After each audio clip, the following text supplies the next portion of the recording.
This is why your Ford Ranger might suddenly flash that AdBlue system fault warning. Here's what it means and what you can do about it. First off, what is AdBlue? It's a special fluid that helps your Ranger's diesel engine run cleaner by reducing harmful emissions. But if the system isn't working, you might see a warning light or even find your car won't start after a countdown. So, what causes AdBlue issues? Sometimes it's as simple as running low on AdBlue fluid. If you haven't topped up, that's your first step. Check your owner's manual for the exact fill spot and use only approved AdBlue fluid. But if the fluid level's okay and there's still a problem, it could be a sensor issue, a blocked injector, or a problem with the AdBlue pump.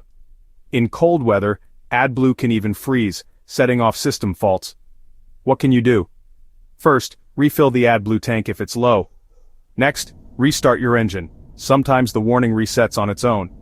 Still not working? It's time to visit a trusted mechanic or Ford dealer.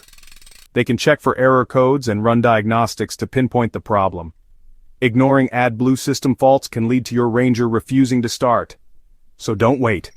Stay on top of your AdBlue levels and get faults checked early. That way your Ranger stays reliable, and the air stays cleaner for everyone.